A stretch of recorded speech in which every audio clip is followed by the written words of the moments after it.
예수님의 이름으로 기도드립니다. 아멘. 나귀를 탄 임금이라는 제목으로 이 시간 말씀을 전하도록 하겠습니다. 요즘 대학교에서 한참 새학기가 시작을 하면서 많이 들뜬 분위기가 일어나야 되는데 의외로 지금 대학가에 보면은 되게 많이 긴장한 상태인 것을 보게 됩니다. 각 대학교에서 이렇게 긴장을 하게 된 이유는 바로 넷플릭스에서 나온 나는 신이다라는 그러한 다큐 때문에 긴장을 하게 되었다라고 이렇게 이야기를 합니다. 넷플릭스에서 나왔다는 이 나는 신이다라는 실화를 바탕으로 한 다큐를 저도 무엇인가를 해가지고 한번 봤습니다. 이게 화제거리가 돼서 한번 보게 되었는데 바로 JMS라는 이단 단체의 실체를 파헤친 그러한 다큐멘터리였습니다. 이 JMS라는 이단은 대학가를 중심으로 해가지고 학생들을 이렇게 유혹해가지고 이단에 빠지게 만들고 그런 다음에 온갖 죄악을 행하게 만들었던 것이었죠. 이들이 JMS 같은 경우는 그냥 완전히 이단이고 정명석이라는 사람을 마치 신처럼 이렇게 대하는 것이었습니다. 저도 이 다큐멘터리 한 1화만 잠깐 봤는데 거기서 한 클립을 딱 봤는데 참 신기한 것은 거기는 그가 나와가지고 강대상에서 자기가 하나님이다, 너희들이 나를 봤으면 하나님을 봤다라고 말도 안 되는 소리를 이렇게 하는 것을 들었습니다. 그런데도 불구하고 사람들이 거기에 대해서 그냥 아멘이라고 이렇게 이야기를 하고 막 열광하는 것을 보았습니다. 어떻게 이 사람들이 이렇게 말도 안 되는 거짓을 따르게 되었는가라고 그냥 1화에서 어느 정도 이야기를 해주고 있었는데 거기 보면은 이들이 무식해서 사람을 따른 것은 아니었습니다. 거기 나오는 사람들을 보니까는 우리나라에서 명문대라는 스카이에 있었던 사람들, 서울대에 있는 사람들이 다 그를 따랐고 그를 신이라고 이렇게 믿으면서 그냥 숭배를 하였던 것이었죠. 이들이 이렇게 따랐던 배경을 보니까는 다른 데 있지 않았습니다.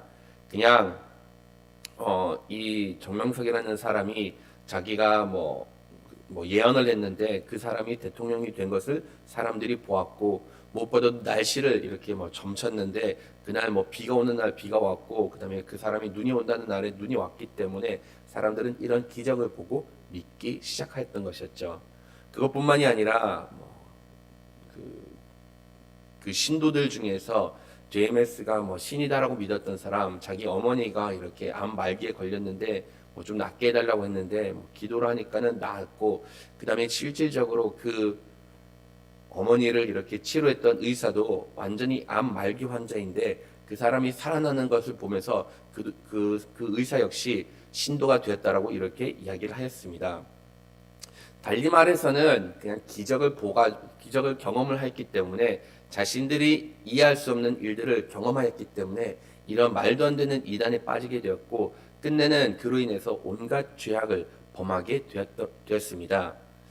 저는 잠깐 동안 이거 봤던 그 영상을 보면서 그냥 두 가지 생각이 딱 떠올랐습니다. 하나는 어떻게 이렇게 기적만을 보고 믿을 수가 있었을까?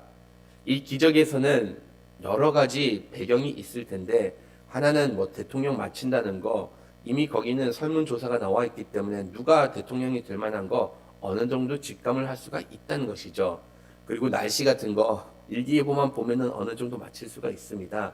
그런데도 불구하고 이런 어떻게 보면 좀 단순한 기적을 보고 그가 신이라고 믿었던 자체는 저는 솔직히 좀 납득이 가지 않더라고요.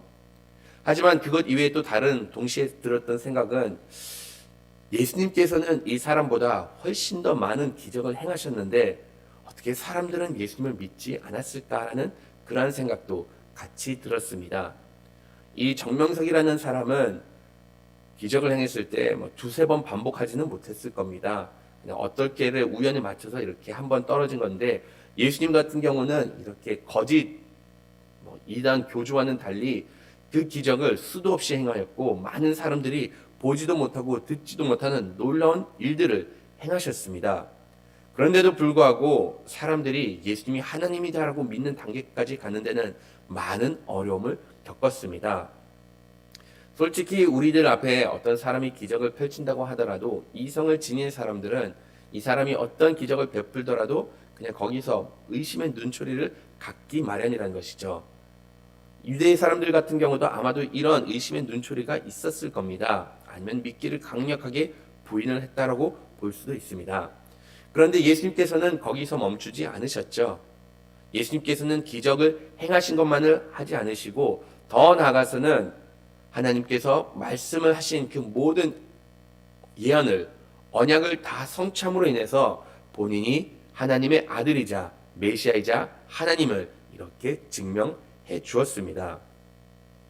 예수님께서는 예수님 평생의 사역 가운데 이것을 전하는데 정말로 많은 공을 들였습니다. 예수님께서는 예수님께서 먼저 제자들을 부르시고 그런 다음에 하나님의 능력을 이 제자들에게 다 보여주었습니다.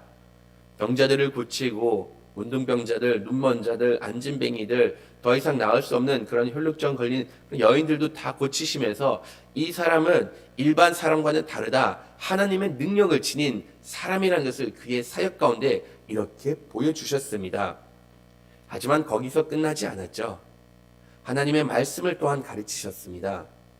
성경을 가르치셨고 천국의 복음을 가르치셨고 어떻게 하면 우리가 천국에 돌아갈 수가 있고 어떻게 하면 우리가 바른 신앙을 가질 수가 있는가를 모든 사람들에게 가르쳐 주었습니다. 이런 가르침이 거듭 반복되면서 사람들은 서서히 깨닫기 시작했던 것이었죠. 이 사람은 하나님이 보낸 사람이라는 것은 확신하게 되었고 그때 예수님께서는 제자들에게 물어보십니다.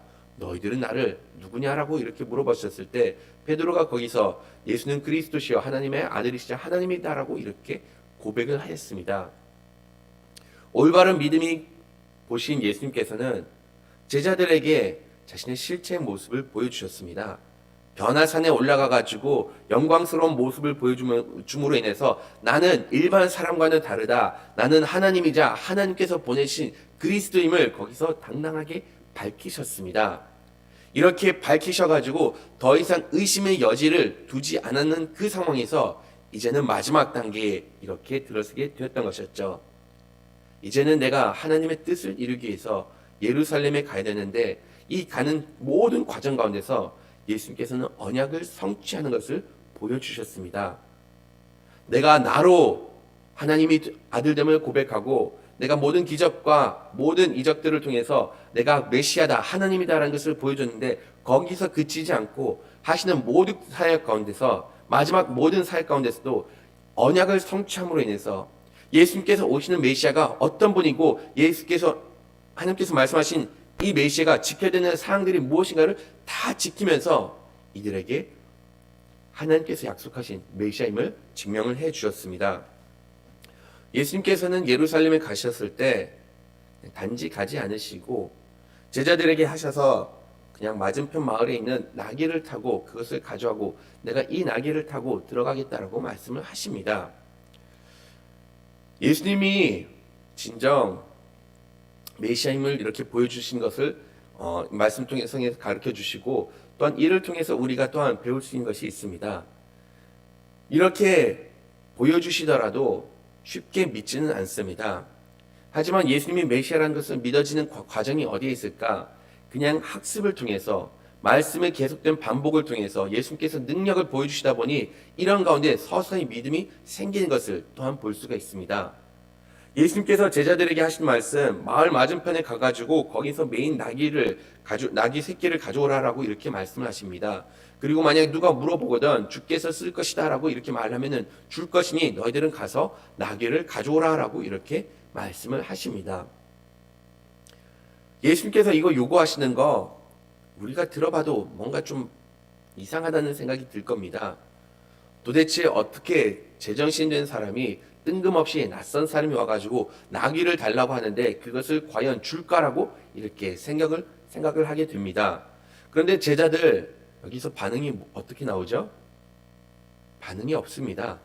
그냥 예수님께서 말씀을 하시면은 거기에 따라서 순종을 하면서 그 마을에 가가지고 나귀를 달라고 하고 실질적으로 그 나귀의 주인을 만났을 때 주께서 달라고 하시니까는 그냥 그 나귀 주인 나귀를 주는 것을 이들은 경험을 하게 되었습니다. 제자들이 처음부터 이렇게 행동을 하였을까요? 제자들 역시 마찬가지로 많은 학습을 통해서 이러한 믿음의 단계까지 도달할 수가 있게 되었습니다. 여러분들도 아시다시피 예수님께서 처음 베드로를 부르셨을 때 그가 밤새도록 수고를 하여 가지고 고기를 낚지 못했을 때 예수님께서 다시 가가지고 그물을 던지라고 말씀을 하셨습니다. 베드로 전문적인 어부였습니다.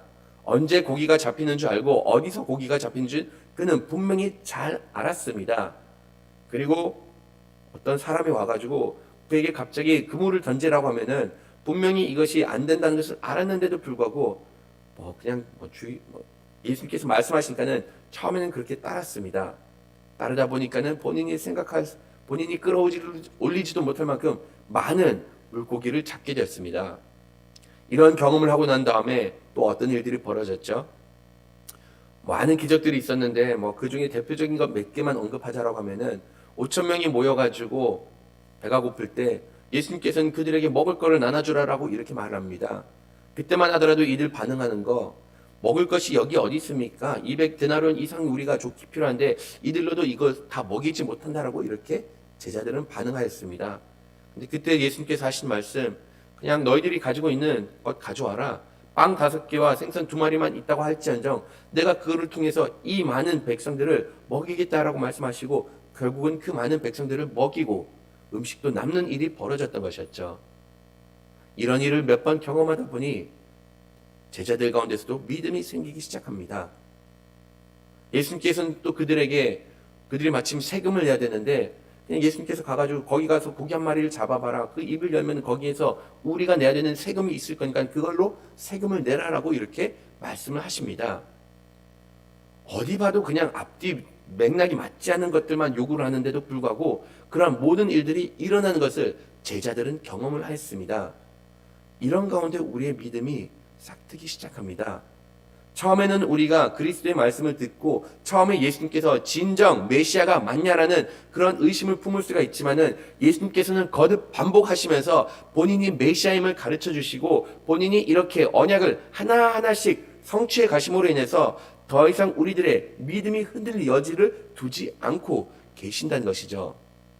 그러다 보니까는 예수님께서 다시금 하시는 말씀 가서 나귀를 가져오라고 했을 때 제자들 더 이상 여기서 의심치 않고 그냥 가가지고 나귀를 가져오게 됩니다. 우리의 믿음도 이와 마찬가지입니다. 예수님께서 우리에게 명령하신 것을 우리가 따라 순종했을 때 하나님의 능력을 경험하게 되고 무엇보다도 이 모든 가르침 가운데 하나님의 뜻을 따르는 것을 경험하다 보면은 여기에 대해서 더 이상 의심할 필요가 없게 된다는 것이죠. 예수님께서 기본적으로 우리에게 무엇을 명령하실 때는 이단 단체에서 요구하는 그런 거 요구하지 않습니다. 돈을 많이 내라, 너희들이 무엇을 바쳐라 그런 것을 요구를 하지 않고 있고 하나님을 바르게 섬기라라고 이렇게 가르쳐주고 있습니다. 하나님을 바르게 섬겼을 때 그런 가운데 너희들이 놀라운 기적을 경험하게 되고 하나님을 섬겼을 때 그런 가운데 하나님의 뜻을 이루어가게 됨을 이렇게 말씀을 해주고 있다는 것이죠. 예수님께서 제자들로부터 요구하는 것, 죄를 범하는 것 요구하지 않고 있습니다.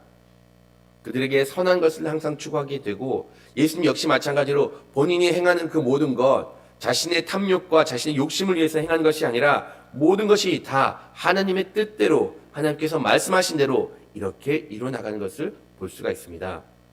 예수님께서 나귀를 탄 것, 말씀에도 여기 나와 있듯이 스가랴에 있는 예언을 성취하기 위해서 이렇게 나귀를 타셨습니다. 스가랴 9장 9절 말씀을 보시면은 시온에 따라 크게 기뻐할지어다 예루살렘에 따라 즐거이 부를지어다 보라 내 왕이 내게 임하시나니 그는 공의로우시며 구원을 베푸시며 겸손하여서 나귀를 타시나니 나귀의 작은 것 곧 나귀 새끼니라 라고 이렇게 말씀에 기록이 되어 있습니다.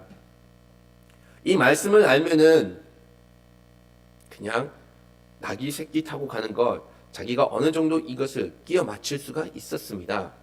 하지만 이 모든 과정을 보더라도 일반적으로 본인이 어디선가 나귀를 구하고 그렇게 탄 것이 아니라 이 과정조차도 예수님께서는 기적을 행하시면서 이렇게 이 언약을 성취하였던 것이었죠. 예수님께서 그 옆에 있는 마을에 나귀를 먼저 심었다고 보지는 않습니다. 어디에 어떤 나귀가 있는가 그는 알았기 때문에 제자들에게 이것을 요구할 수가 있었던 것이었죠. 예수님께서는 또 이 나귀를 타고 들어갔을 때 과연 굳이 나귀를 탈 필요가 있었을까요? 만약 일반적인 왕이었다라고 하면은 자신의 위엄을 나타내기 위해서 아마도 훌륭한 말을 탔을 거라 생각을 합니다. 무엇보다도 이제는 예수님께서 본인의 사역을 공공연하게 사람들에게 알려주다 보니까는 사람들에게 심어주는 이미지, 내가 만약 그리스도다, 내가 왕이다라는 그런 이미지를 심어주려고 하면은 오히려 큰 백마를 타고 큰 검을 오른쪽에 딱 들면서 그것을 휘두르면서 예루살렘에 들어가는 것이 어떻게 보면은 좀 더 왕다운 이미지였을 것이고 그 백성들이 그렇게 원했던 왕의 이미지였을 거라 생각을 합니다. 특히 이때 예루살렘 많은 사람들이 몰려 있었던 그런 상황이었죠. 여러분들도 아시다시피 이때 당시 예루살렘에 있었던 3대 절기를 준비했던 6월절 전에 있었던 일이었기 때문에 사람들이 많이 몰렸습니다. 어느 정도 많이 몰렸을까요? 역사학자 요세푸스의 그 자료에 의하면은 이런 절기 때 평균적으로 양을 한 25만 마리를 잡았다라고 이렇게 이야기를 해주고 있습니다. 말씀에 근거하여서는 양 한 마리당 성인 어른 10명이 이렇게 먹는다라고 하니까는 이 계산만 하더라도 그때 모였던 인파만 각지에서 각 나라에서 다 와가지고 250만 명 이상 이렇게 어마어마한 무리가 모였다는 것을 짐작을 할 수가 있습니다.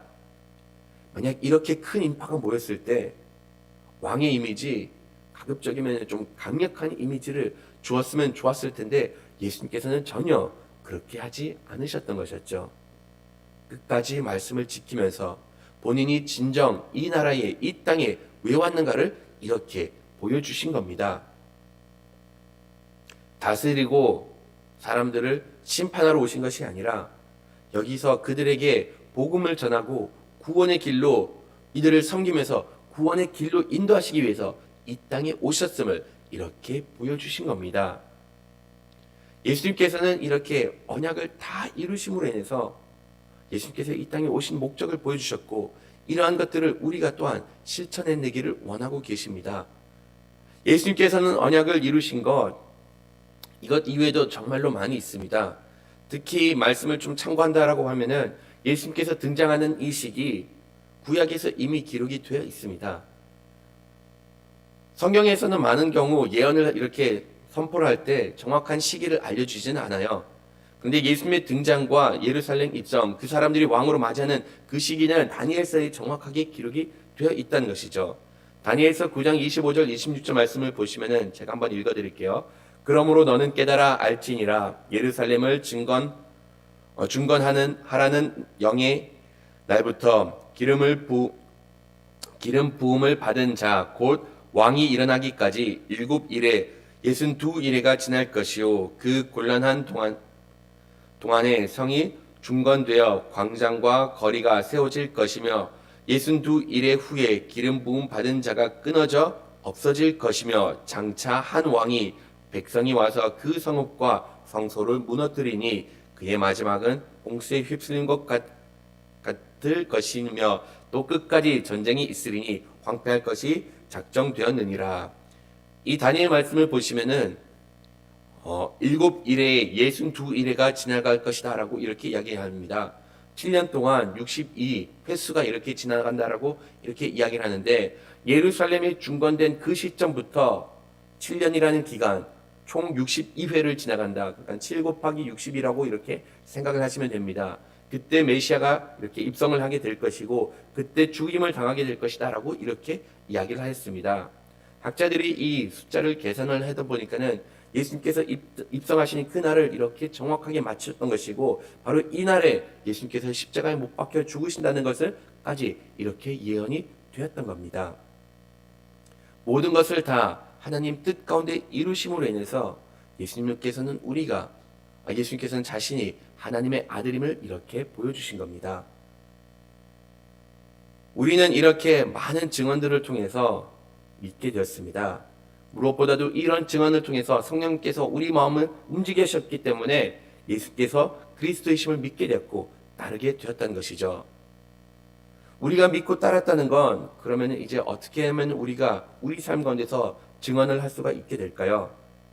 예수님께서도 우리에게 보여주셨던 것처럼 겸손한 가운데 이웃을 섬기면서 나아갈 때 우리가 진정 그리스도가 나의 메시아됨을 고백하게 되는 것이고 내가 그리스도인 됨을 이렇게 나타내게 됨을 가르쳐주고 있습니다. 예수님은 이 땅에 오셨을 때 왕으로 오셨고 메시아로 오셨습니다. 하지만 무엇보다도 겸손하게 우리를 섬기러 오셨고 무엇보다도 하나님의 말씀을 이루기 위해서 오셨습니다. 구원받은 하나님의 자녀로서는 이런 발자취를 따라가기를 간절히 바라겠습니다. 다 같이 매일 성경 위에서 두 번째 단락 읽고 마치도록 하겠습니다. 예수님은 어떤 분입니까? 군중의 환호 속에 짐승을 타고 예루살렘에 들어오신 것은 분명 왕의 행차였습니다. 하지만 준말을 타는 여느 왕들과 달리 예수님은 타셨습니다. 어린 아기를 타실 거라는 스가랴의 예언을 성취하신 것으로 겸손과 온유로 다스리는 왕임을 보여줍니다. 또한 스가랴는 메시아가 전쟁을 끝내고 그 평화가 온 세상에 미칠 텐데 메시아는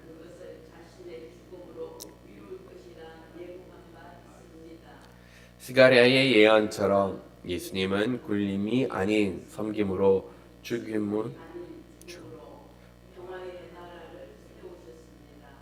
왕의 백성이라면 마땅히 왕의 뜻을 따라야 하기에 교회는 겸손하고 온유하는 마음으로 세상을 섬겨야 합니다. 아멘.